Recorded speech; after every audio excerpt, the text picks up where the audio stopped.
But we can really thank the Great Exhibition of 1851 for giving us the world's premier taxi service, for it was going to this exhibition, and this fabulous exhibition inventions from all around the four corners of the empire that the visitors were appalled, dismayed and vexed by their journeys to this exhibition because the cabbies of the day, and their horse-drawn carts were absolutely terrible, could not find their way to this exhibition. And so, a great public outcry, the London Authority sets up Public Carriage Office, which is an organization that still exists, and you can take a short walk to Penton Street up the road. And this Public Carriage Office took on the responsibility of licensing all major taxi drivers in London. All taxi drivers from 1851 onwards had to pass what is now known as the London Knowledge, was phenomenal knowledge of London. What is the London Knowledge? It's the ability to remember the 25,000 streets, have it all interconnected and all the main arterial roads in and out of London.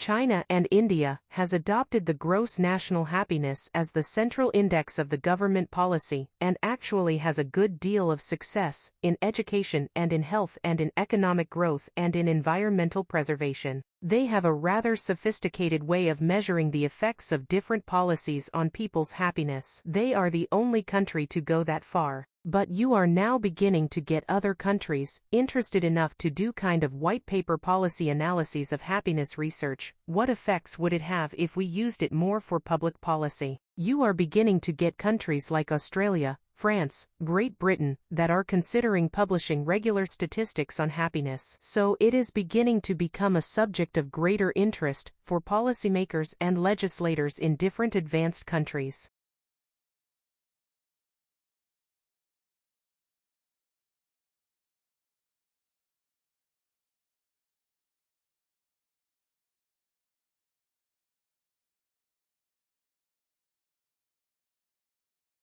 There's sugar in a lot of foods where you don't expect it. Of course there's lots of sugar in donuts of ice cream, or pastries, or other things that are sweet, candy of course, but there are other places where you see it and you don't necessarily expect it. So as an example, peanut butter. Here's a list of ingredients from Skippy peanut butter and you see that sugar is the second most common ingredient. So that you may know from the reading food labels that these ingredients in any food labels that are listed in order of how much there is in the food itself, so sugar comes right after peanuts. Here's another example, beef stew. You wouldn't necessarily expected to find sugar in beef stew but it's there. Now it's down the list of ingredients, it's actually toward the end, but if you look at the marketing of this and food at the can, it says, there's fresh potatoes and carrots, but actually there's more sugar in this than there is carrots. And so you wouldn't eat something like beef stew and expect to find this to be the case.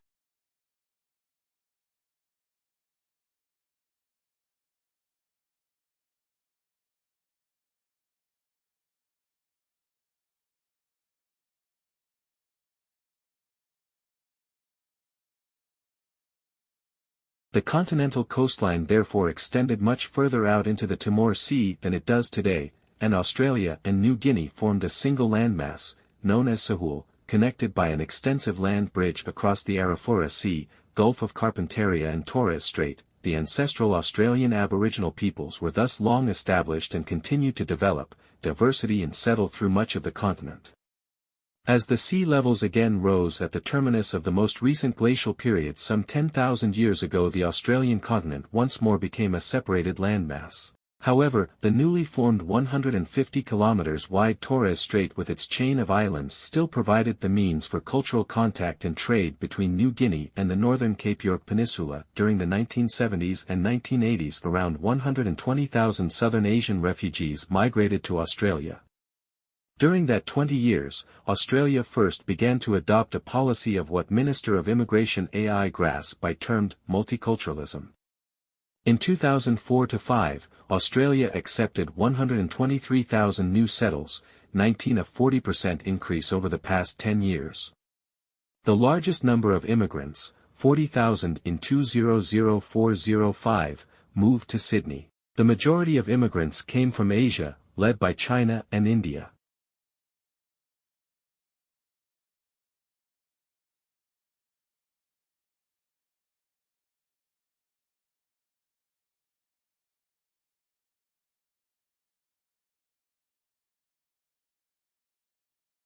Astronomers didn't think it was even possible to count all the stars in the universe. They thought the universe went on forever. In other words, they thought the universe was infinite. Besides being very hard to imagine, the trouble with an infinite universe is that no matter where you look in the night sky, you should see a star. Stars should overlap each other in the sky like tree trunks in the middle of a very thick forest. But, if this were the case, the sky would be blazing with light. This problem greatly troubled astronomers, and became known as Olbers' paradox. A paradox is a statement that seems to disagree with itself. To try to explain the paradox, some 19th-century scientists thought that dust clouds between the stars must be absorbing a lot of the starlight so it wouldn't shine through to us. But later scientists realized that the dust itself would absorb so much energy from the starlight that eventually it would glow as hot and bright as the stars themselves. Astronomers now realize that the universe is not infinite. A finite universe, that is, a universe of limited size, even one with trillions and trillions of stars, just wouldn't have enough stars to light up all of space. Although the idea of a finite universe explains why Earth's sky is dark at night, other causes work to make it even darker.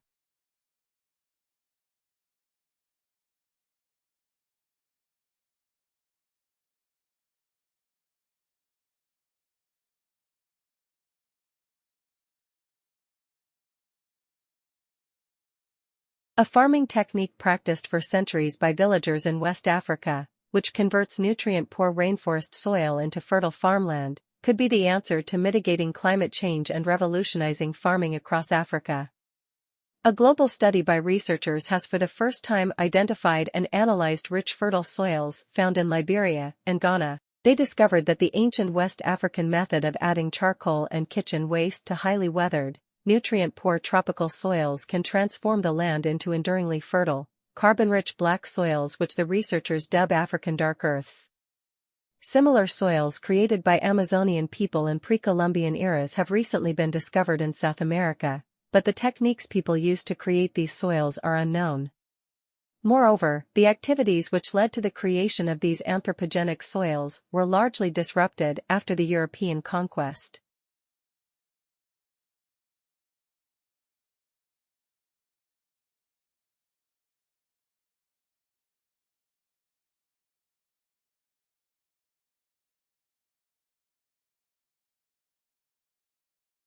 In addition to the decrease in the labor supply, the demand side of the economy may be affected through shrinking markets for goods and services. How quickly this occurs depends on the dynamics of fertility, mortality and overseas migration, while a moderate pace of demographic change allows for gradual adjustment of the economy and policies to the changing population demographics. Rapid changes are more difficult to manage. As a result, governments and society as a whole may need to take actions to address these issues. But how severe is the aging of Australia's population relative to other countries? One way of applying a degree of perspective to the aging debate is to compare aging in Australia with that of other countries. This article examines the population structures in Australia and Japan and the demographic forces that shape the respective populations, both historically and projections for the future.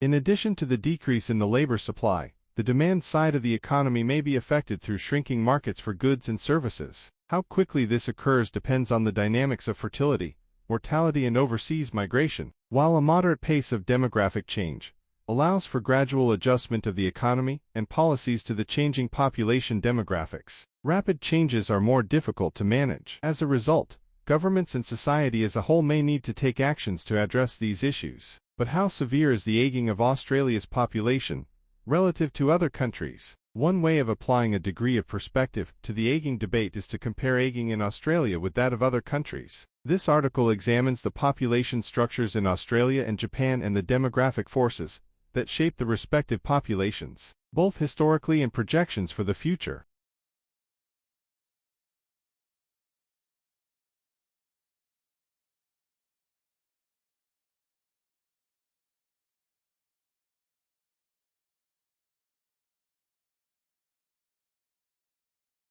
I will show how theoretical issues of authenticity arise as practical problems in the Civil War reenactment community by presenting my own observations from the 2006 Gettysburg reenactment and by relying on a number of texts produced by participant observers. In particular, I will refer to Robert Lee Hodge, who was made famous by Tony Horwight's 1996 book, Confederates in the Attic, and who served as a kind of Virgil to the author on his journey through a Confederate Valhalla. From these sources I will argue that living history performances require an interpretive apparatus that takes genuine history as its authority, while remaining external to both participants and tourists, who may well be unaware of how closely their own involvement approximates genuine historical events.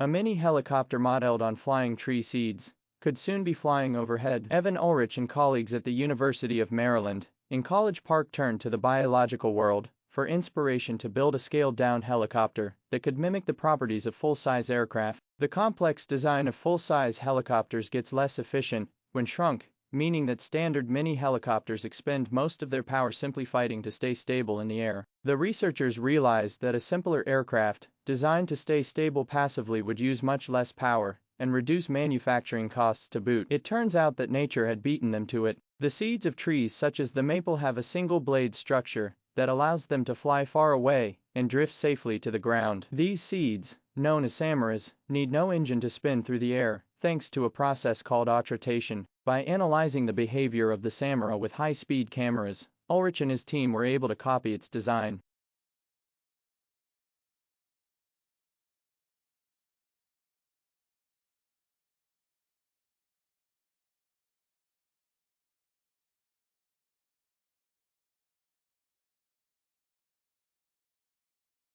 Underground houses have less surface area, so fewer building materials are used, and maintenance costs are lower.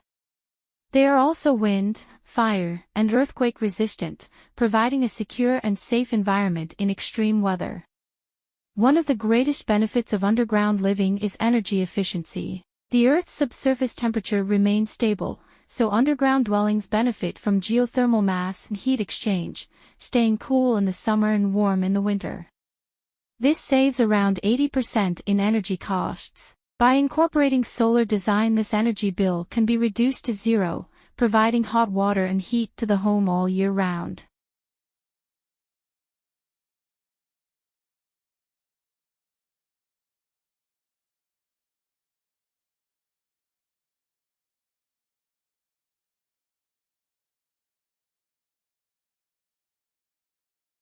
The relative size of an individual's brain is a reasonable indication of intelligence. Comparing across species is not as simple as generally expected. An elephant will have a larger brain than a human has simply because it is a large beast. Instead, we use the cephalization index, which compares the size of an animal's brain with the size of its body. Based on the cephalization index, the brightest animals on the planet are humans, followed by great apes, porpoises, and elephants. As a general rule, animals that hunt for a living like canines are smarter than strict vegetarians. You don't need much intelligence to outsmart a leaf of lettuce. Animals that live in social groups are always smarter and have larger EQs than solitary animals.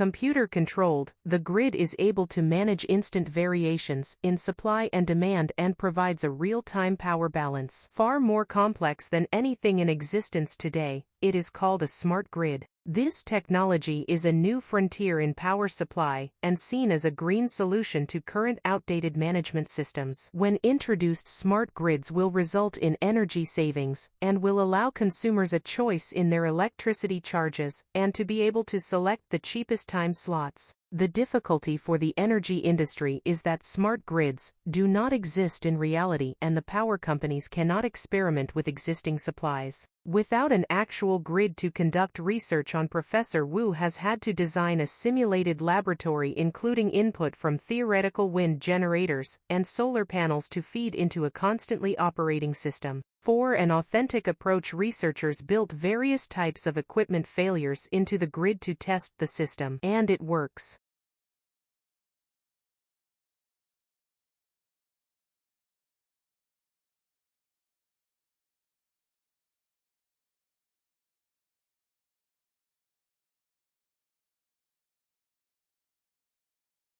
Trying to shift large volumes of water underground in pipes was not possible, as lead pipes would be too weak and bronze pipes would be too expensive. The Romans could not make cast iron pipes as the techniques for doing this were not known to them. If water could not be brought via pipes, the Romans decided to bring it overland in what were conduits. When the water got to the city, it was fed off into smaller bronze or ceramic pipes. To get the water to flow at an even and slow pace, conduits were built on a slight slope. Valleys were crossed by using aqueducts. One of the most famous of these is the Pont du Gard aqueduct at Nimes in southern France. Where possible, the Romans did take water through tunnels, but the hills needed to be relatively small for this to be successful.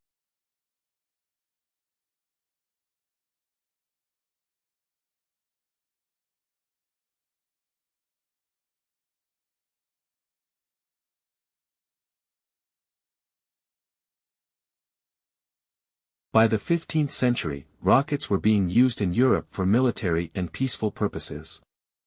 Italian and Spanish cities in particular began to use fireworks for outdoor celebrations. The Italian metallurgist Vannoccio Biringuccio described festivities in Florence and Siena for feast days. These included girandoles, or whirling decorated wheels packed with fireworks which were suspended from a rope hung across a street or square.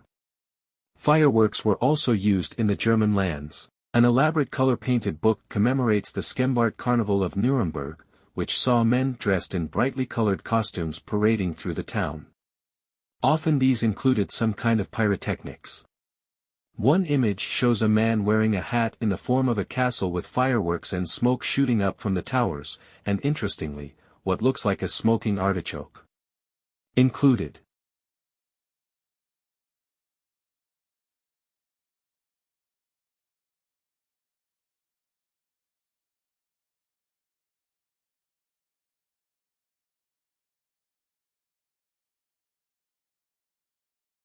We now know through the work of neuroscientists that the human brain is wired to mimic other people, and this mimicry involves actual involuntary physiological experience in the observer.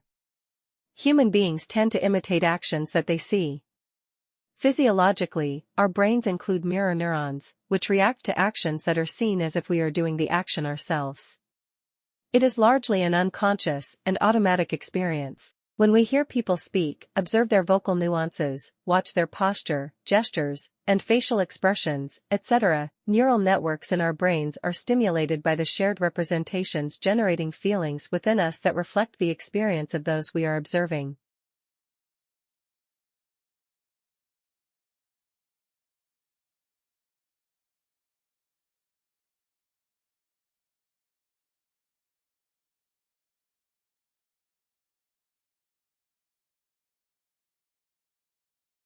For too long, we have held preconceived notions of the market and the state that were seemingly independent of local societies and cultures. The debate about civil society ultimately is about how culture, market, and state relate to each other. Concern about civil society, however, is not only relevant to Central and Eastern Europe and the developing world. It is very much of interest to the European Union as well. The civil dialogue initiated by the Commission in the 1990s was a first attempt by the EU to give the institutions of society, and not only governments and businesses, a voice at the policy-making tables in Brussels. The EU, like other international institutions, has a long way to go in trying to accommodate the frequently divergent interests of non-governmental organizations and citizen groups. There is increasing recognition that international and national governments have to open up to civil society institutions.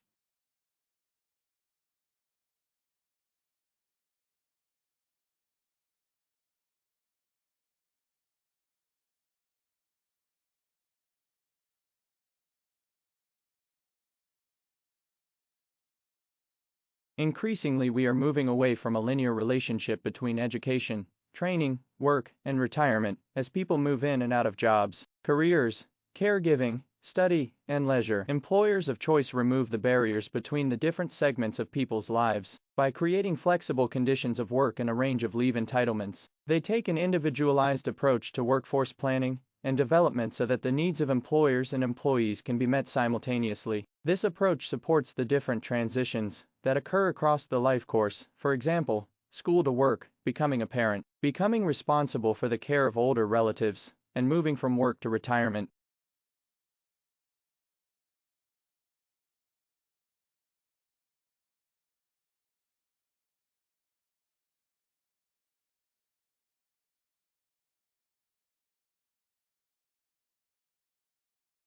You know, without getting into the details of exactly how that happened or how she got it out, let's just say it was a bad situation, and she panicked because, like for many of us, her phone is one of the most used and essential tools in her life. But, on the other hand, she had no idea how to fix it, because it's a completely mysterious black box. So, think about it. What would you do? What do you really understand about how your phone works? What are you willing to test or fix? For most people, the answer is nothing. In fact, one survey found that almost 80% of smartphone users in this country have never even replaced their phone batteries, and 25% didn't even know this was possible.